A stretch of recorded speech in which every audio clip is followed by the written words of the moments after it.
At night, a call came in from an unknown number. "Sir, your wife is at our gas station right now. She is cold, exhausted, and bruised." My heart sank. Beatrice was supposed to be safe with my daughter and son-in-law, but where were they? They had left her alone in the desert and fled. I drove 300 miles to pick her up, and now they will pay tenfold, because justice does not forgive the betrayal of loved ones. Before we continue, please subscribe to the channel and write in the comments what time it is where you are now. The phone's vibration dragged me from sleep at 2:37 in the morning. I fumbled across the nightstand, knocking over my reading glasses, squinting at the screen's harsh glow. Unknown number, Nevada area code. "Yes?" My voice came out rough, disoriented. "Sir, Mr. Russell, I got your number from the lady here. Your wife, she says her name is Beatrice Russell and you're her husband?" The voice was young, nervous, male. I sat up too fast, blood rushing in my ears. "Yes, I'm Ivory Russell. Beatrice is my wife. What's going on? Is this some kind of joke?" "No, sir, no joke. She's here at Desert Stop, out by Beatty. She's been here since yesterday morning. Alone. Sir, she has bruises on her face. She won't tell me much, but she's scared and cold, and she finally gave me your number." The words landed like fists. Beatrice should be at Death Valley National Park with our daughter Loretta and son-in-law Oscar. Safe, 300 miles from Beatty, and they'd left 3 days ago. Where is my daughter? Where is Oscar? They were traveling together. The pause stretched too long. "Sir, there's nobody here but her. She's been alone the whole time." I was already moving, throwing off the blanket, my feet hitting the cold floor. 41 years of marriage, and I knew Beatrice's rhythms like my own heartbeat. She wouldn't be alone at a gas station, not voluntarily. "I'm coming. Give me the address." I dressed in yesterday's clothes, still draped over the chair, hands shaking as I checked my wallet. License, credit cards, cash. Everything automatic, while my mind raced ahead through possibilities, each worse than the last. In the kitchen, I grabbed water and protein bars without thinking, old prosecutor habits kicking in. Be prepared. Stay functional. The note I started writing, gone to get Beatrice, I crumpled and tossed in the trash. No one else lived here. No one to tell. I tried Loretta's number as I backed out of the driveway. Straight to voicemail. I didn't leave a message. Tried again, 20 miles down Highway 95. Same result. My jaw clenched so tight my teeth ached. The desert highway stretched black and endless under my headlights. I pushed the speedometer to 85, then 90. No other cars. Just me in the darkness and the terrible arithmetic unfolding in my head. 3 days since the family dinner where Oscar had pulled out that manila folder. "Just want to show you both this trip insurance information, make sure everyone's protected." The way he'd kept refilling Beatrice's wine glass. How Loretta had insisted, "Mom needs to come right now, while we have time off work." Details I'd dismissed then assembled themselves now, like evidence at trial, the pattern emerging, deliberate, calculated.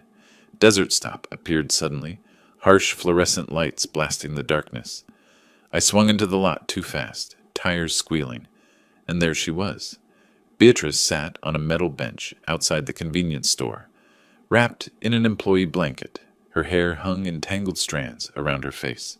Her clothes, the nice traveling outfit she'd worn with such pride, were creased and dirty, but it was the bruises that stopped my breath, dark marks on her upper arms, a purple shadow blooming on her left cheekbone, grip marks. Someone had grabbed her hard. She looked up as I approached, and the expression on her face shattered something in my chest. Not relief, shame. I knelt in front of her slowly, taking it all in with trained eyes. Every bruise, every tremor, the way she folded into herself, making herself smaller. I'm here now." I waited. Her voice came out broken, barely audible. "I thought they'd come back. I thought maybe they forgot." A young kid hovered nearby, watching anxiously, the employee who'd called.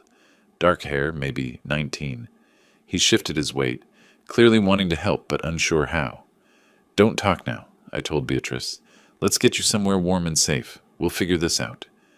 She finally met my eyes, and the pain there cut deeper than any physical wound. "Ivory, they left me. Our daughter left me on purpose." I helped her stand, supporting her weight as she leaned against me. She felt smaller than I remembered, diminished. I grabbed her small overnight bag from beside the bench, the only possession she had, and guided her toward my car. The young employee approached, apologetic and relieved. "Mr. Russell, I'm David. I'm the one who called. I'm sorry it took so long, but she didn't want me to call anyone at first. She kept saying they'd come back." "How long has she been here exactly?" "Since yesterday morning, around 10. It's been almost 36 hours, sir." I gave her water, some snacks from the store. "My manager said I could let her stay in the employee room during my shifts. She just kept watching the road." 36 hours. A day and a half in the desert cold, bruised and abandoned, waiting for family who weren't coming back. Did anyone else stop? Did she call anyone besides me? She tried calling 2 numbers over and over. Nobody answered. She finally broke down crying around midnight and gave me your number. I pulled cash from my wallet and pressed it into David's hand. "You probably saved her life. Desert nights get cold. Thank you for calling me." He tried to refuse, but I closed his fingers around the bills. "Take it. You did the right thing when my own family didn't." I settled Beatrice into the passenger seat and walked around to the driver's side. The prosecutor in me was already working, organizing facts into patterns, identifying what I needed to know and what I needed to do. 40 years in the prosecutor's office taught me to spot conspiracy. This wasn't impulse or accident. Someone had planned this. Someone had hurt my wife deliberately, and someone was going to pay. The Desert Rose Motel sat 10 minutes down the road, a low-slung building with faded pink paint and a flickering vacancy sign. I pulled up to the office while Beatrice waited in the car, still wrapped in that gas station blanket. The night clerk barely looked up as I paid cash for a room. He slid a key across the counter with the mechanical efficiency of someone who'd stopped noticing guests years ago. Room 12, ground floor, end unit. I helped Beatrice inside, flipping on lights that revealed generic desert landscape paintings and a threadbare comforter. But it was clean. It was warm. It was safe. Hot shower, clean towels, then sleep if you can. She stood in the middle of the room, swaying slightly, looking lost. Then her face crumpled. "I'm sorry. I'm so sorry you had to drive all this way. I should have known. I should have seen it coming." I caught her before the apology could spiral further. "Stop. None of this is your fault. Not one single piece. We'll talk when you're ready, not before." The shower ran for 20 minutes. I heard her crying through the door, but didn't intrude. Some things you have to get out alone. While she was in there, I stepped outside and called the motel's front desk, asking about food delivery. The clerk gave me a number for a diner that did breakfast runs. By the time Beatrice emerged in the motel's thin robe, her hair damp and combed, scrambled eggs and toast had arrived. I set everything on the small table by the window and poured her coffee from the foam cup. "Where are we going?" Her voice was steadier now, but still fragile. "Motel in town. You need rest before we drive home." "I don't want to be a burden. You're my wife. You're never a burden. Just rest now." She picked at the eggs, managing a few bites. I watched her hands shake around the fork. The bruises on her arms looked darker in the lamplight. Someone had gripped her hard enough to leave perfect finger marks. After she'd eaten what she could, she curled up on the bed. I thought she might sleep, but instead she stared at the ceiling, blinking too fast. It was the second day. The words came out quiet, almost reluctant. We'd driven to the park, took some photos. Oscar was charming, telling stories, making me laugh. I thought maybe I'd been wrong about him. Maybe he really cared. I pulled a chair close to the bed, but didn't interrupt. Let her tell it her way. That's how you get the truth? What changed? Breakfast! He pulled out papers, said it was standard stuff for the trip. Emergency contacts, insurance. But I looked closer. It wasn't trip insurance. It was power of attorney, healthcare directives, asset management agreements. My blood went cold. I kept my voice level. What exactly did the papers say? The language. It said, in the event of mental or physical incapacity, and transfer of property management. And there were references to our house, our accounts, everything. I said I wasn't signing anything without you reviewing it. Oscar's face. It just shut down, like a mask dropped. Loretta said, Mom, don't you trust us? We're just trying to help. But it didn't feel like help. My hands tightened on the chair arms. Coercion, fraud, elder abuse. The charges lined up in my head automatically. And then Beatrice's voice broke. 2 hours later, we stopped at that gas station. They said they needed to use the restroom and grab snacks for the road. I went to the bathroom. When I came out, their car was gone. I stood there thinking I must be confused. Maybe they pulled around back, but their car was just gone. And my phone showed missed calls from both of them from an hour earlier. Calls I never received. They'd called when I was in the car with them to create a record. The sophistication of it stunned me for a moment, creating false evidence of attempted contact, making it look like she'd been negligent, confused, lost, setting up a narrative of mental decline. How long did you wait? Hours. I called them over and over. Nothing. That boy David finally came out around lunchtime, asked if I was okay. I said my family was coming back. I believed it. I waited all day, all night, all the next day. I kept thinking there was a mistake, an explanation, but there wasn't, was there? I stood, the prosecutor taking over completely now. My voice came out like ice. No, there wasn't. This was deliberate. They tried to coerce you. When you refused, they retaliated. Get dressed. We're going home. Shouldn't we call Loretta? Shouldn't we? No, we don't call them. We don't warn them. We go home, and I handle this my way. While Beatrice dressed in the bathroom, I pulled out the small notebook I always carried. Another prosecutor habit. Document everything. I wrote down dates, times, every detail she'd told me about the papers Oscar had shown her. The timeline of abandonment, the fake phone calls, evidence. Later, as I packed up our few things and checked the room, I pulled out my phone one more time. Loretta's name sat there in my contacts. My thumb hovered over it. Then I put the phone away. Not yet. First, get Beatrice home. Then gather more evidence. Then, and only then, make contact. But when I did, it would be on my terms. I slid into the driver's seat and started the engine. Morning sun was rising over the Nevada desert, burning off the night's shadows. The 4-hour drive home stretched ahead, and with every mile, I was building a case. We pulled into our driveway just before noon. The house looked exactly as I'd left it hours earlier, but everything felt different now. I helped Beatrice inside, her movements slow and careful, like someone recovering from surgery. Rest, I told her, guiding her toward our bedroom. I'm calling Dr. Santos. Helen Santos had been our family physician for 15 years. She arrived within an hour, medical bag in hand, her expression concerned. I led her to the bedroom where Beatrice sat on the edge of the mattress, still wearing the clothes from the motel. I need you to document everything, I said quietly as Helen set down her bag. Every injury, every mark, complete medical report. Helen's eyes met mine. 20 years of treating patients had taught her to read between lines. I understand.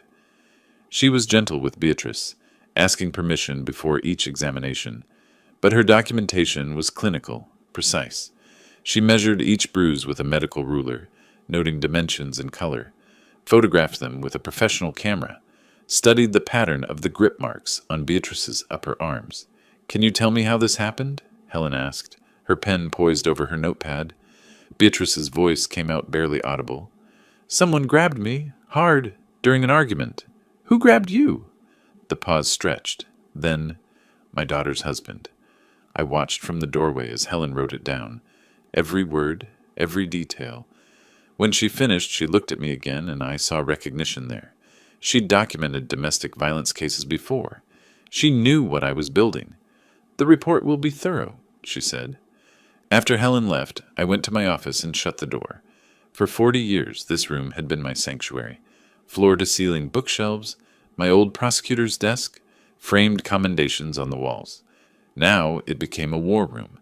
I cleared everything off the desk surface. Then I began laying out documents in careful order. Bank statements on the left. The credit card records I'd printed before leaving to get Beatrice. In the center, I placed the photos I'd taken of the fraudulent power of attorney papers. While Beatrice had showered at the motel, she'd kept them in her bag, unable to throw them away. I studied those papers now with a prosecutor's eye. The language was sophisticated, professional terminology, proper formatting. but the substance was pure predation, clauses about a mental or physical incapacity, with no medical basis, broad powers over financial accounts, asset transfer provisions buried in dense paragraphs. Whoever drafted this knew exactly what they were doing, creating something that looked legitimate enough to fool an elderly person but would be immediately flagged as fraudulent by any attorney. They'd been counting on Beatrice not having time to get legal review, counting on her trust. I photographed every page, made copies, highlighted the most problematic sections in yellow. Then I logged into our bank accounts. The pattern emerged within minutes. Small transfers to Oscar and Loretta's joint account. Always just under $2,000. One every few weeks. 6 months of systematic theft. I created a spreadsheet, date, amount, description, red highlights for unauthorized transactions. The total made my hands shake. $15,000? That evening, my phone rang. Loretta's number. I activated the recording app before answering. Nevada's one-party consent law meant I could legally record any conversation I participated in. Then I put the phone on speaker. "Dad! Oh, thank goodness you answered." Her voice was artificially high, theatrical. I said nothing, just listened. "Something terrible has happened. Mom disappeared from our hotel. We've been looking everywhere. We called the police. Stop." The word came out like a knife. Silence on the other end. "What? Dad, I'm trying to tell you. Your mother is home with me." I drove 300 miles in the middle of the night to pick her up from a gas station in Beatty, where you left her 36 hours earlier. The silence stretched so long I thought she'd hung up. Then a different voice came on. "Oscar. Smooth. Practiced. Ivory, there's been a massive misunderstanding. We thought Beatrice was in the hotel bathroom, and when we couldn't find her, we assumed she'd gone for a walk. We searched everywhere. We were frantic. You're lying. We both know it. We'll discuss this face to face. Soon. Be ready." I hung up, immediately transferred the audio file to my computer, labeled it with date and time, saved 3 backup copies. For the next 2 days, I worked methodically. Photographed Beatrice's bruises from multiple angles with a ruler for scale, compiled financial records, built a timeline of every interaction with Oscar and Loretta over the past 6 months. Small things I'd dismissed at the time now formed a pattern. The unusual questions about our assets, Oscar's interest in our estate planning, Loretta's sudden attentiveness after years of minimal contact. On the 3rd day, I called Marcus Fleming. We'd worked together 20 years ago when we were both in the prosecutor's office. Marcus had specialized in elder abuse cases before going into private practice. I laid out the facts without emotion: abandonment, attempted fraud, unauthorized financial transfers. "You've been documenting?" Marcus asked. "Everything. Medical reports, photographs, financial records, recorded phone calls. Come to my office tomorrow. Bring everything." I didn't tell Beatrice about the appointment. She was resting, recovering. She didn't need to know yet how far I was prepared to take this. That night, Oscar called back. His voice was harder now, the smooth charm abandoned. "We need to talk about this situation rationally. There are clearly some misunderstandings that need to be cleared up." "There's no misunderstanding. You attempted to coerce my wife into signing fraudulent documents. When she refused, you abandoned her in the desert. Those are facts." "That's your interpretation. Our interpretation is very different." "Then you can explain your interpretation to the police, or to me, in person, with Loretta present." A pause, calculation in his voice when he spoke again. "Fine. When and where?" "I'll let you know. Soon." I hung up and looked at the evidence spread across my desk. The story told itself in documents and photographs and recorded conversations. Airtight, irrefutable. Now I just needed to decide how to use it. Marcus Fleming's office occupied the 3rd floor of a refurbished building downtown. I arrived at 9 the next morning with 2 accordion folders full of documentation. He'd aged since I'd seen him last, more gray in his hair, lines deeper around his eyes, but his handshake was firm and his focus sharp. We spent 3 hours going through everything. He made notes, asked questions, occasionally nodded with grim recognition. "This is solid," he finally said. "Elder abuse under Nevada. Revised statute. 200 PEFs 99. Attempted fraud. Financial exploitation. The medical documentation alone would convince most prosecutors. What are my options? Criminal charges, civil suit, restraining order, or, he paused. You could offer them a choice. Restitution and permanent separation or prosecution. Sometimes the threat is more powerful than the action. I thought about that as I drove home. By the time I pulled into my driveway, I'd made my decision. That evening, I called Loretta. I want to see you and Oscar here at the house. Next Saturday at 2. Dad, I don't think that's a good idea. Bring Rachel and Tom. They should see their grandparents. The mention of the children changed her tone immediately. Hope crept into her voice. Really? You want to see the kids? Saturday, 2 o'clock. Don't be late. Saturday came. Valentine's Day, ironically. I'd chosen the date deliberately. A day associated with love and family, now repurposed as a reckoning. Beatrice was nervous all morning, straightening cushions that didn't need straightening, checking the kitchen repeatedly. I'd told her what I planned to do, and she'd simply nodded, trusting my judgment. At exactly 2 o'clock, Oscar's car pulled up. I watched from the window as they got out. Loretta carrying a bakery box, probably cookies for the kids. Oscar helping Rachel and Tom from the back seat. Both children ran toward the house with the unselfconscious joy of 9 and 6. I opened the door and knelt to hug them both. Whatever happened with their parents, these children were innocent. Grandpa, Rachel wrapped her arms around my neck. We brought Valentine cookies. That's wonderful, sweetheart. Grandma's in the kitchen. Why don't you two go show her? The children raced inside. Loretta and Oscar followed more slowly, tension visible in their shoulders. Dad, Loretta started, but I held up a hand. Let the kids settle first. We'll talk after. For 30 minutes, I played the role of grandfather, admired the Valentine cookies the children had decorated, let Tom show me his new toy truck, watched Beatrice smile genuinely for the first time in days as Rachel chattered about her school play. Then I stood. Rachel, Tom, why don't you watch that show you like in the guest room, the one with the talking animals? They went happily, and I closed the living room door behind them. The temperature in the room dropped immediately. Sit down, I said to Oscar and Loretta. They sat on the couch. Beatrice took the chair beside me. I remained standing. Look at these documents carefully. I placed the medical report on the coffee table between us. Then the photographs of Beatrice's bruises, the bank statements showing unauthorized transfers, the recorded phone transcripts. Oscar picked up the medical report, attempting bravado. What is this supposed to prove? Medical documentation of assault, witness testimony of abandonment, evidence of financial fraud. Choose any term you prefer. Loretta's voice broke. Dad, please. We can explain. Then explain. Explain the bruises on your mother's arms. Explain leaving her at a gas station for 36 hours. Explain $15,000 in unauthorized transfers. Silence. Oscar's jaw was clenched, a vein visible at his temple. Loretta looked at her mother, then away. You have 2 options, I continued. First option, I take these documents to the prosecutor's office. They file charges for elder abuse, attempted fraud, and financial exploitation. You'll face criminal prosecution. Oscar stood abruptly, aggressive.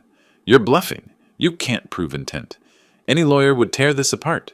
This is harassment. Intimidation. I didn't move. I was a prosecutor for 40 years. I know exactly what I can prove.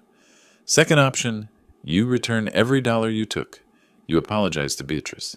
You never contact us again asking for money. Dad, we just needed help getting on our feet. Loretta's tears were streaming now. We're family. Families help each other. Families don't abandon each other in the desert. You have 48 hours to decide. Oscar moved toward the door, his face red with anger. You'll regret this. Going after your own daughter. What kind of father does that? The kind who protects his wife. The kind who believes in consequences. Loretta made one last attempt, her voice breaking. Daddy, please, don't do this. Think about Rachel and Tom. Think about our family. I'm thinking about them. I'm thinking they deserve better than parents who abuse elderly relatives for money. 48 hours, Loretta. The door slammed. Through the window, I watched Oscar's car peel out, tires squealing on the pavement. Rachel's Valentine cookies sat abandoned on the kitchen counter. Beside me, Beatrice was crying quietly. Not for herself, but for what we'd lost. I put my arm around her shoulders and held her as we stood at the window, watching the empty street. The 48-hour countdown had begun.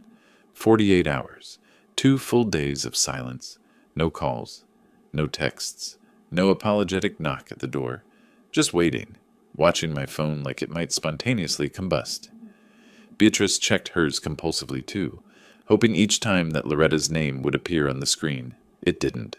When the deadline expired at exactly 2 o'clock on Monday afternoon, I picked up my phone to call Marcus. The doorbell rang before I could dial. A young woman stood on my porch holding an envelope. Process server. I knew the type. Efficient. Neutral. Done this 1,000 times.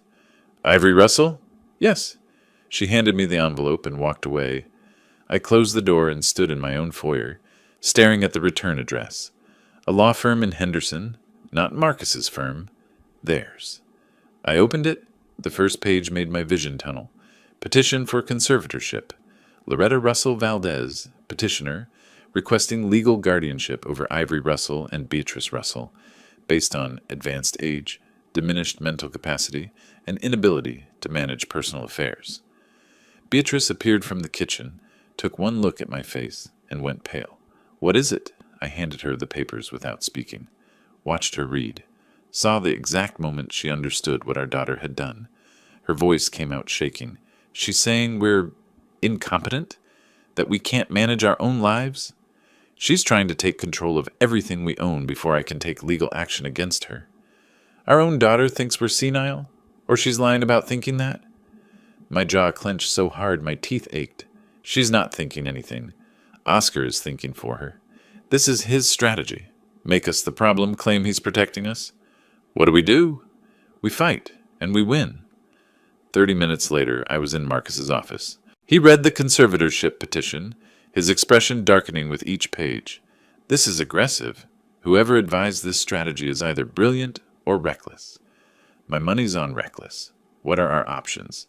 We prove competency. Medical evaluations, cognitive tests, the works. We file for a protective order based on the abandonment incident, and we investigate them. Everything. Finances, employment, living situation. I thought about Rachel and Tom, 9 and 6 years old, caught in the middle of a war they didn't understand. The grandchildren. If this goes badly, they could get caught in the crossfire. Marcus chose his words carefully. There are systems designed to protect children. Anonymous reporting systems. If there are legitimate concerns about their home environment. The implication hung between us. I see. I'm not suggesting anything specific. I'm just noting that child welfare is always a priority. Over the next week, Beatrice and I underwent comprehensive medical evaluations, cognitive function tests, memorizing word lists, solving puzzles, recalling recent events, physical examinations, psychiatric assessments. The doctor who conducted my cognitive evaluation smiled slightly when I rattled off the date, the president's name, and the list of words she'd asked me to remember 20 minutes earlier. Your cognitive function is excellent, Mr. Russell, better than many people half your age. For the record, there is absolutely no evidence of diminished capacity. Will you put that in writing? Already typing the report. That same week, I made a call I never thought I'd make. From a grocery store parking lot 20 miles from home, using a prepaid cell phone bought with cash, I dialed Child Protective Services. I spoke calmly about concerns for my grandchildren. A father with apparent financial problems and anger management issues. A mother under severe stress. Recent family conflicts exposing the children to adult problems. I provided their address. Refused to give my name. The operator said they'd investigate. I broke the phone in half and dropped it in a public trash can 3 blocks away. Through old contacts at the prosecutor's office, people who still owed me favors, I learned something interesting about Oscar. His name had appeared in a case file 2 years ago, connected to an investigation of illegal online gambling operations. The case was dropped, but the connection was noted. Gambling debts. That explained the desperation for our money. I hired a forensic accountant, not a private detective. Those felt too invasive. But following money? That's what I'd done for 40 years. I gave the auditor everything. Oscar's name, social security number from old family tax documents, employment information, Find everything, I told him. The court hearing came on the last day of February. Judge Patricia Wolfe. I'd worked cases in her courtroom during my final years at the prosecutor's office. She was fair, intelligent, and took no nonsense. Loretta's attorney presented their petition, elderly parents showing signs of confusion, concerning behavior, erratic financial decisions. Marcus methodically destroyed every claim, comprehensive medical evaluations, perfect cognitive function, financial records showing not our confusion but their theft, David's witness testimony about the abandonment, Dr. Santos's medical report documenting assault. Judge Wolfe's decision was swift. Petition for conservatorship denied. Furthermore, I'm granting the Russells' motion for a protective order. Ms. Russell Valdez and Mr. Valdez are to maintain a distance of 100 yards from Mr. and Mrs. Russell at all times. First victory. As we left the courtroom, I caught Oscar's eye across the hallway. The hatred there was pure, undiluted. He leaned close to Loretta, whispered something sharp. She nodded, her face hard. This wasn't over. Outside, Marcus put a hand on my shoulder. You won. They can't touch you legally now. They'll try something else. Probably, but you're protected. I thought about the financial auditor's report, due any day now, about the anonymous call I'd made, about all the pressure building around Oscar and Loretta, like a vice, slowly tightening. We'll see, I said. The financial auditor's report arrived by encrypted email 3 days after the court hearing. I printed it in my office with the door locked. 40 pages of pure devastation. Online casino accounts showing losses exceeding $90,000 over 2 years. High-interest loans from predatory lenders. Credit cards maxed and defaulting. And worst of all, a second mortgage on Oscar and Loretta's house, signed only by Oscar, either forged or obtained without Loretta's knowledge. I sat back, absorbing the implications. Oscar hadn't just been stealing from us. He'd been destroying his own family financially for years. I photographed key pages, saved multiple digital copies, locked the printed report in my safe. Then I called Marcus. I need to know the legal boundaries of sharing financial information with a family member. Whose information? Oscar's, with Loretta. A pause. That's complicated territory. If the information was legally obtained, and you're sharing it with someone who has a legitimate interest, like a spouse whose finances are being destroyed, that would be a legitimate interest. But Ivory, tread carefully. There are ethical lines. I'm not planning to blackmail anyone. I'm planning to give someone information they have a right to know. Then I can't advise against it. But document how you obtained everything, and make sure it's factual, not opinion. I spent the next week observing Loretta's patterns. Not surveillance, just awareness. I learned she grocery shopped every Tuesday morning at the Rayleighs on Carson Street, alone. Oscar worked construction and was always on site by 7. The following Tuesday, I was in that grocery store at 9:30. I saw her in the produce section examining apples.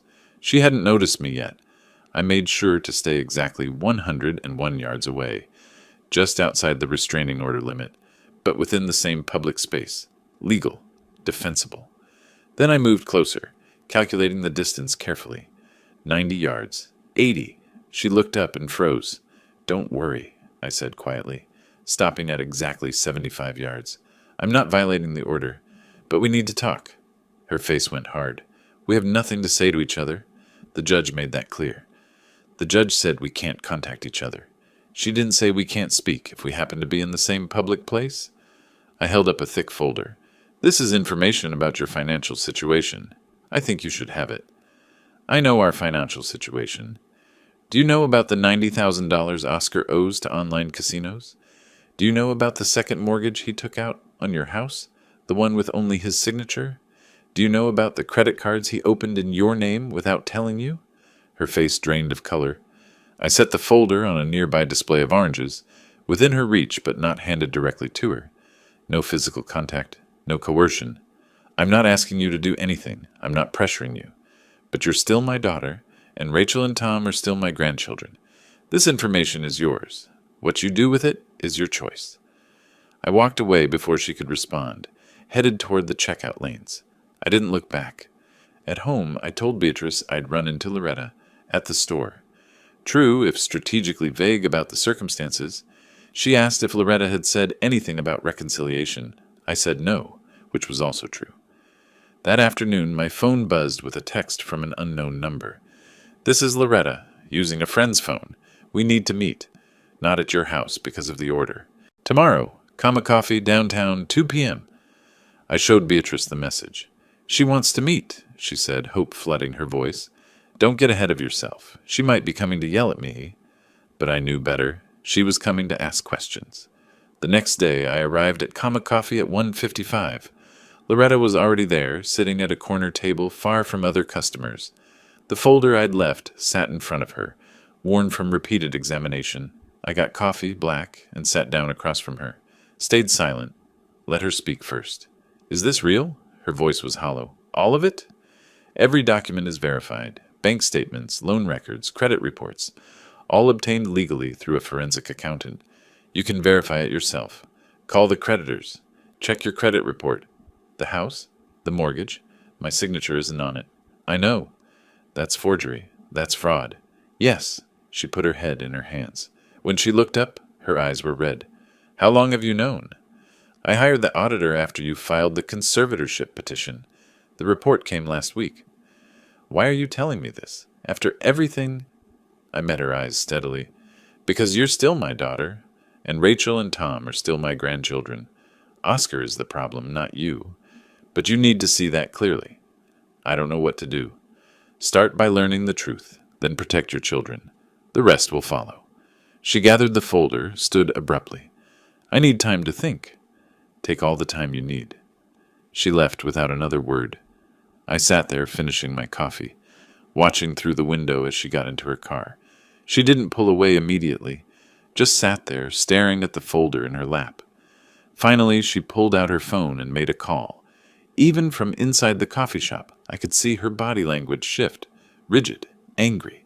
She was calling Oscar, confronting him. I paid for my coffee and walked to my car.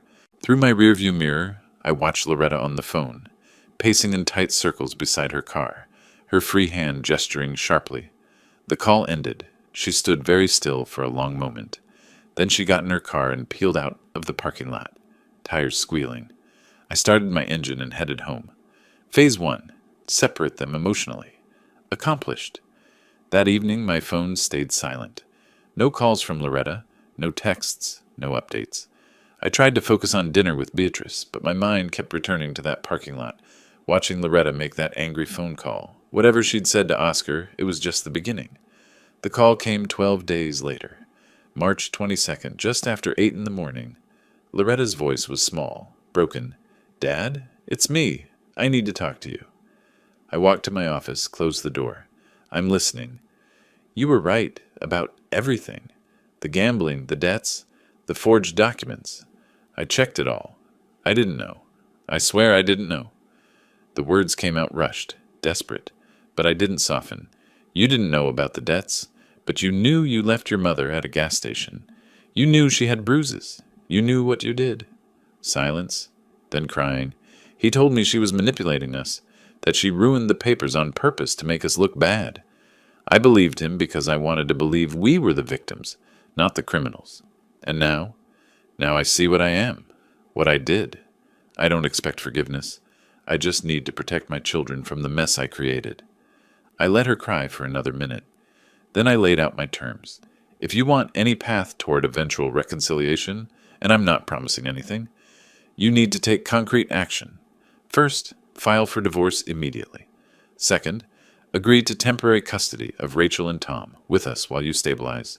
Third, return the $15,000. Dad, I can't. Child Services is investigating your home. If you don't act now, the decision gets taken out of your hands. The silence stretched. Finally, how long do I have? 2 weeks for all 3. The money, I'll need time to...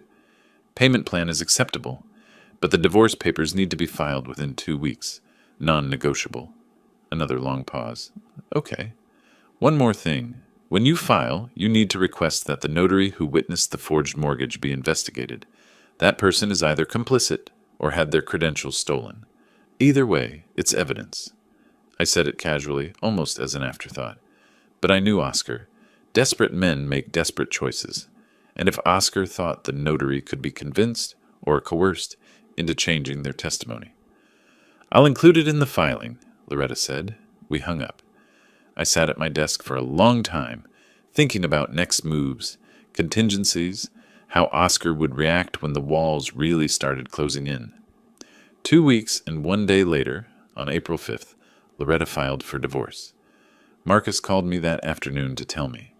She cited irreconcilable differences, requested full custody with supervised visitation for Oscar, and flagged the forged mortgage for investigation.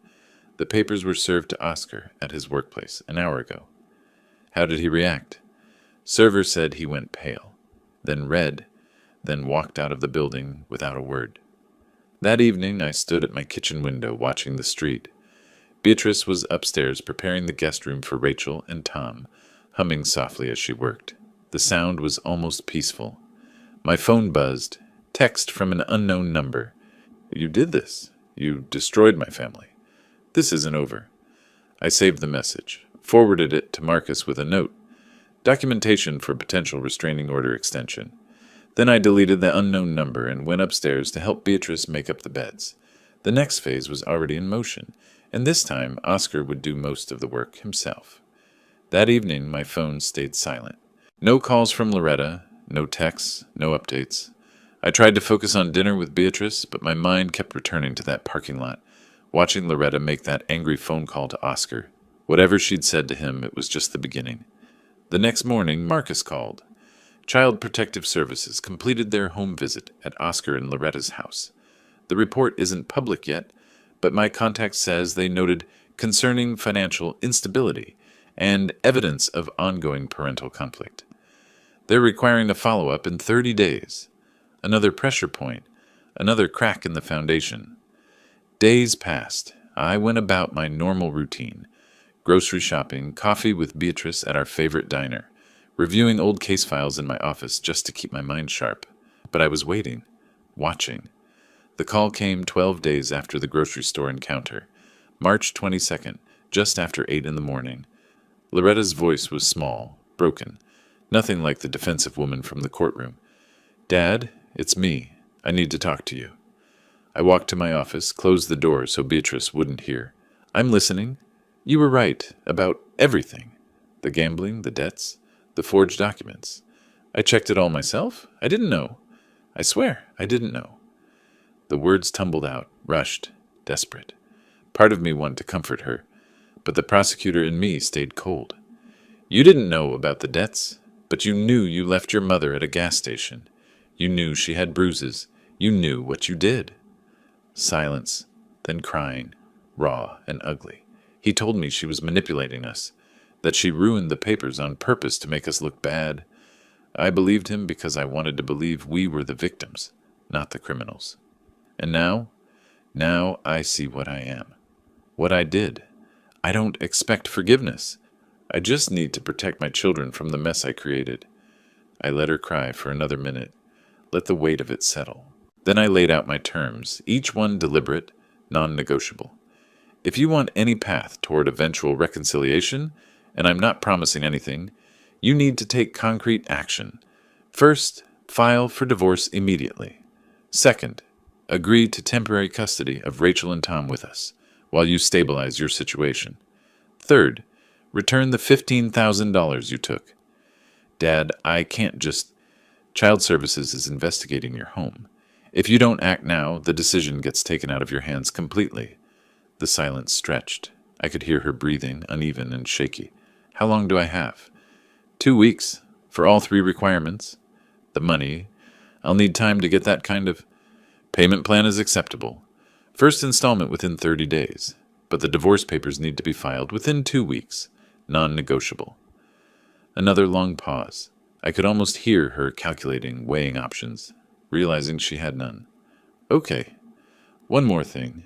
When you file, you need to request that the notary who witnessed the forged mortgage be investigated. That person is either complicit in fraud or had their credentials stolen. Either way, it needs to be flagged for investigation. I said it casually, almost as an afterthought, but I knew Oscar, knew how desperate men think.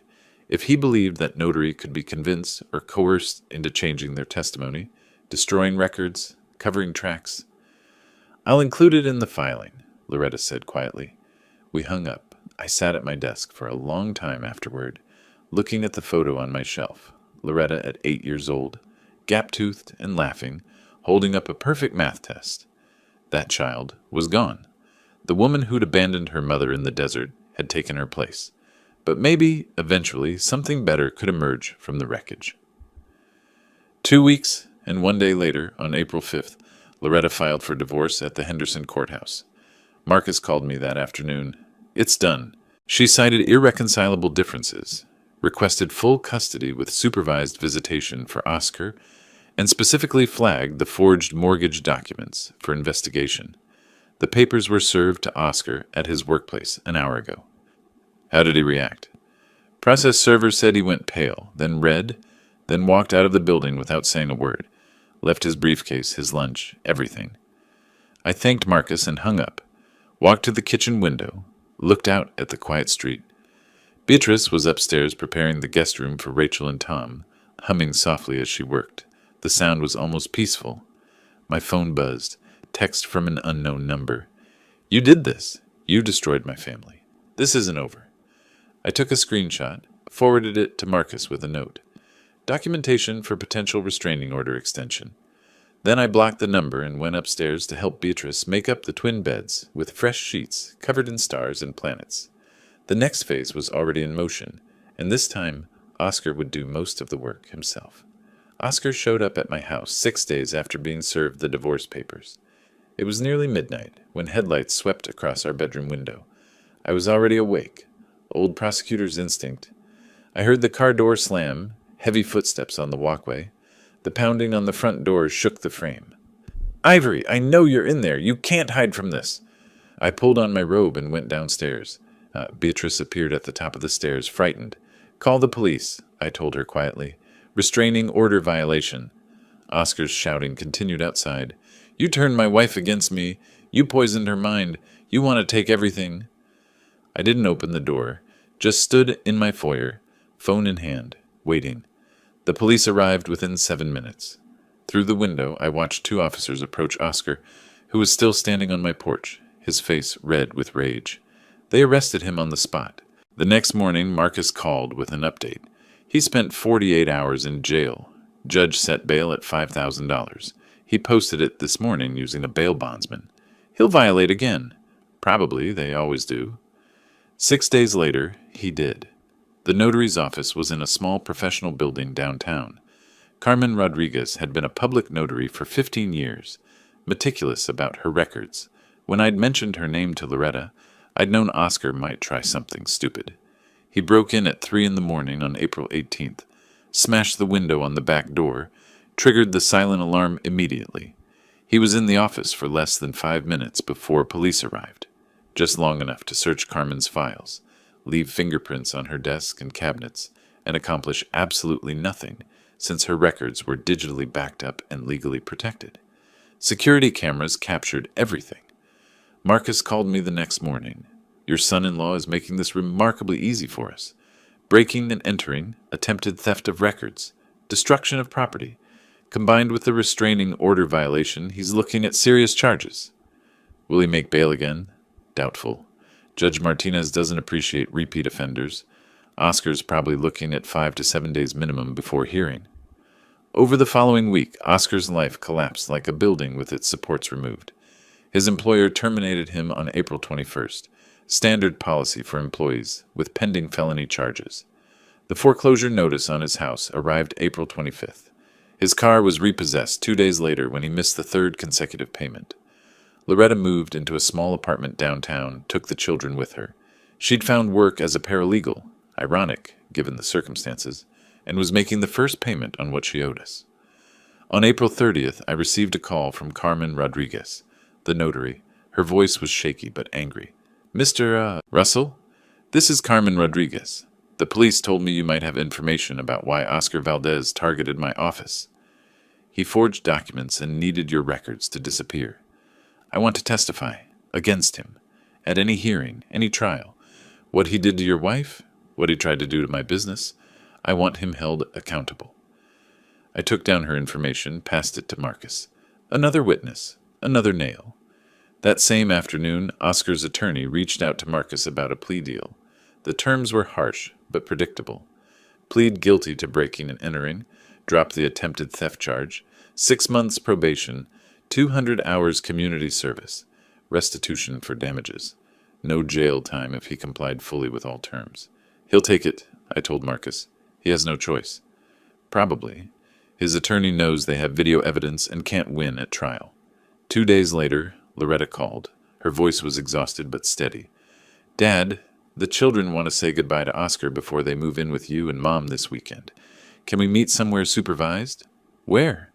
The park downtown, Sunday at noon. I thought maybe you should be there, as the supervisor, so Oscar knows the boundaries are real?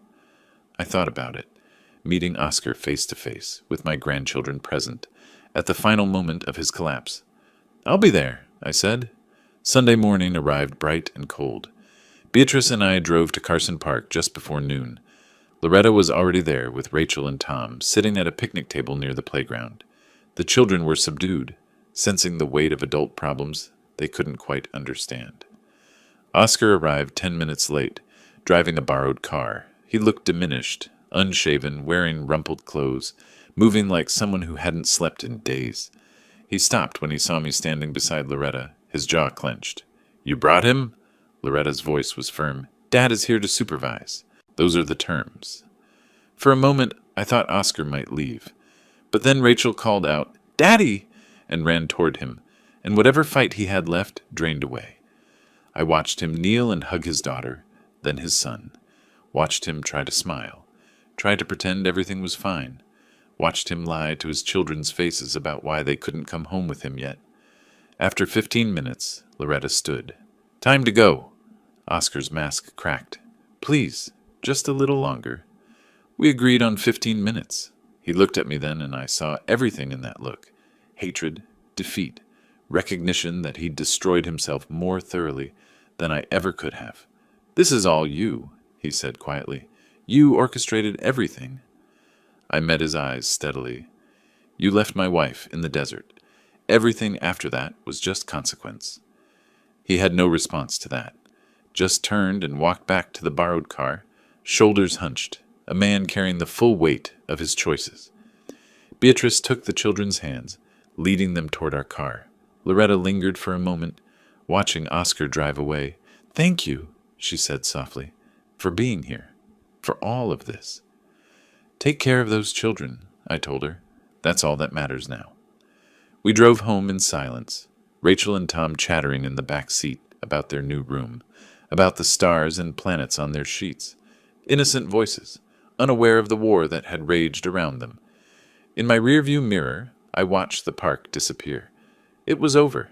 Not forgiveness, not reconciliation, not healing. Those would take years if they came at all. But the revenge part, that was finished. Justice had been served, cold and precise. And sometimes that had to be enough. Oscar's criminal sentencing hearing was scheduled for May 7th. I wasn't required to attend. I went anyway. The courtroom was the same one where I'd prosecuted hundreds of cases over 4 decades. Judge Martinez presided, a woman who'd come up through the system the same years I had, who knew what thorough prosecution looked like. Oscar shuffled in wearing county jail scrubs, unable to make bail this time. His attorney, a public defender, since Oscar could no longer afford private counsel, carried a thin folder, not much of a defense to mount. I sat in the back gallery, dressed in a suit. Old habits. The judge reviewed the case file, her expression neutral but focused. Oscar's attorney made his arguments. Isolated incidents, extreme stress from failing marriage, no prior criminal record, fully cooperative with authorities. Judge Martinez listened. Then she spoke. Mr. Valdez, I've reviewed your case thoroughly. Your attorney argues this was a single lapse in judgment, but the record shows a pattern. You abandoned an elderly woman in dangerous conditions. You violated a restraining order. You broke into a legal office to steal confidential documents. The public defender tried again. Your Honor, my client was under extreme stress from financial difficulties. Many people face stress and financial difficulties. They don't commit crimes. Mr. Valdez made choices. consistently poor choices that endangered others and violated the law. Oscar spoke for the first time, his voice hollow. I was trying to protect my family's interests. I was desperate. Desperation doesn't excuse criminality. I'm sentencing you to 6 months supervised probation, 200 hours of community service, full restitution for damages, and a permanent restraining order prohibiting any contact with the Russell family. This means no contact of any kind. Not through intermediaries, not through social media, not through your children. Any violation will result in immediate incarceration. Do you understand? Yes, Your Honor. Oscar looked at me once as the bailiff let him out. I met his eyes steadily. He looked away first. A week later, Loretta called. The divorce is final. May 15th, I'm legally free of him. Not happy, just free. That same week, I made a phone call from my locked office. Oscar's employment information, obtained through divorce proceedings, public record, sat on my desk. This is Susan Chen. How can I help you? Ms. Chen, my name is Ivory Russell. I'm a retired prosecutor from Carson City. I'm calling regarding one of your employees, Oscar Valdez, in your marketing department. Her voice became cautious. I can't discuss employee matters with outside parties. I understand completely. I'm not asking for information. I'm providing it. Mr. Valdez was recently convicted of breaking and entering and has multiple restraining order violations on his record. He also has documented gambling addiction with over $90,000 in casino debts. I thought your company should be aware, particularly if he has access to financial systems or client accounts. Pause. Can you provide case numbers or documentation? Everything is public record. I gave her the case numbers, the dates, the court locations. I appreciate you bringing this to our attention. I'm simply ensuring appropriate parties have relevant information. What you do with it is your decision. 3 days later, Marcus called. Oscar Valdez was terminated from Apex Marketing yesterday. Official reason, violation of company ethics policy. Understood. Thank you. I walked to the living room where Beatrice was reading. It's done. She looked up, understood immediately, and nodded. No celebration, just acknowledgement. The following week, I met with our estate attorney. Beatrice came with me carrying decades of financial documents. I want to restructure our will and create a trust for Rachel and Tom. The attorney took notes as I explained. Primary assets, house valued at $680,000, savings of $320,000, would go directly to the grandchildren through a trust activating when they turned 25. Loretta would receive $50,000. Not much for your daughter, the attorney observed. Enough to show forgiveness is possible, not enough to reward what she did. The trust included strict provisions, protected from any future spouse Loretta might have, couldn't be accessed early for any reason, required the children to maintain good academic standing and clean criminal records. This is ironclad, the attorney confirmed. No one can access or modify it without a court order proving you were incompetent when you created it. We signed the documents in early June. The notary witnessed, stamped, filed the originals in the attorney's safe. Later that month, Marcus provided a final update. Oscar moved back to California, living with his mother in Sacramento, working part-time retail, barely making minimum payments on court-ordered restitution. I absorbed this information. Criminal record, check. Divorced with minimal visitation, check. House foreclosed, check. Car repossessed, check. Job terminated, check. Credit destroyed, check. $90,000 in unpayable debts, check. The man who'd tried to steal from us, who'd abandoned Beatrice in the desert, that man had been systematically dismantled. I felt no guilt, only the cold satisfaction of justice served. That evening I sat on our back porch watching Rachel and Tom play in the yard. Beatrice joined me, settling into the chair beside mine. "It's really over?" she said quietly. "Yes." "Do you think Oscar will try anything else?" "No. He has nothing left to fight with." She was silent for a moment. "What you did? Coordinating all of this.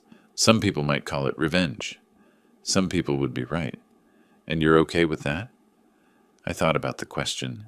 About 40 years of prosecuting criminals, of building cases, of believing in consequences, about finding my wife bruised and abandoned at a desert gas station, about watching Oscar manipulate our daughter into complicity. I stopped a criminal using legal means. I'd do it again. Beatrice reached over and took my hand. Her grip was strong, steady. The tremor she'd had for weeks after the abandonment was gone now. Good, she said, because he deserved everything he got. We sat together as the sun set, watching our grandchildren play, and for the first time in months, the weight I'd been carrying lifted. Justice wasn't just served, it was complete. Summer arrived with a gentleness that felt earned. Rachel and Tom adjusted to living with us with the resilience of children, their rooms filled with artwork, homework assignments, the comfortable chaos of young lives. Beatrice enrolled them in summer programs at the local community center. I taught Tom to ride a bike in our driveway, running alongside him until the moment he found his balance and pedaled away, laughing. Beatrice started therapy twice a week, a kind woman named Dr. Patricia Lynn, who specialized in trauma recovery. At first, Beatrice resisted. I'm fine. I don't need to talk to anyone. But I insisted. The abandonment, the bruises, the betrayal by our daughter, those things left marks deeper than skin. After 3 weeks, Beatrice came home from a session and told me, Patricia asked me today what I wanted from the future. I realized I'd been so focused on surviving, I'd forgotten to think about living. And what do you want? To be a grandmother, to feel safe in my own life again, to forgive Loretta eventually when she's earned it. Not today? Not today, but maybe someday. Loretta called every evening to talk to her children. Brief conversations full of, how was school? And, did you brush your teeth? And, I love you. She sent the first payment of what she owed us, $500, nearly half her paycheck from her paralegal job. On the second Saturday of June, she asked if she could visit. Just for an hour. I want to see them. I want to see you both. I looked at Beatrice. She nodded slowly. Saturday afternoon, 2 o'clock, 1 hour. Loretta arrived exactly on time, carrying a bag of art supplies for the kids. She'd lost weight, looked tired but steady. She hugged Rachel and Tom carefully, like she was afraid they'd break or disappear. Mom? Tom asked. When are we coming home? Loretta's face crumpled for just a moment. Then she smiled. Grandma and Grandpa's house is your home right now, honey. But we'll have special visits, okay? Like today. After the children went outside to play, Loretta turned to us. I'm taking night classes at the community college, business administration.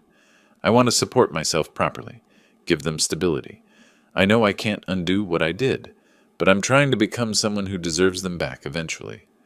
I didn't soften immediately. Words are easy. Actions take time. I know. I'm prepared to take that time. Those Saturday visits became routine. Every week, same time, Loretta would arrive with some small gift or activity. She never asked to take the children anywhere alone, never pushed boundaries, just showed up consistently, proving through repetition that she could be trusted. Oscar exercised his monthly supervised visitation rights exactly once. In June, at a facility in Henderson with a court-appointed supervisor present. According to the report Loretta received, he'd sat stiffly across from Rachel and Tom for 30 minutes, asked surface questions about school, and left early claiming he had work. He never scheduled another visit. August brought our 41st wedding anniversary. I'd planned nothing elaborate. The past months had been exhausting enough, but Beatrice wanted to celebrate. We survived, she said simply. That deserves recognition. We invited Loretta for dinner. She arrived early to help cook, moving around our kitchen like she remembered from childhood, instinctively knowing where everything lived. The evening was almost normal. Rachel showed us her report card, all A's and B's. Tom demonstrated his new ability to snap his fingers. We ate lasagna and garlic bread and the lemon cake Loretta had baked. After dinner, after the children were playing in the living room, and Loretta was clearing dishes, Beatrice and I stepped onto the front porch. The sun was setting, painting the sky in shades of gold and pink. 41 years, Beatrice said. Through everything. Through everything, I echoed. Do you think Loretta will be okay? Really okay? I thought about the question, about my daughter who'd made terrible choices, paid terrible prices, and was slowly rebuilding herself piece by piece. I think she has a chance, if she keeps showing up, if she keeps doing the work. And us? Are we okay? I looked at my wife, 62 years old, bruises long faded, strength returned. The woman I'd driven 300 miles through the night to rescue. The woman who'd sat beside me through investigations, court hearings, strategic planning. The woman who'd chosen to heal rather than break. We're more than okay, I said. Inside, Loretta called, "Dinner's ready." Wait, we'd just eaten. I realized she meant dessert. Old habit, calling it wrong. Rachel and Tom raced toward the house, laughing about something only they understood. Beatrice stood, tugged my hand. "Come on, let's eat with our family." I rose, but paused at the porch rail, looking out at the neighborhood.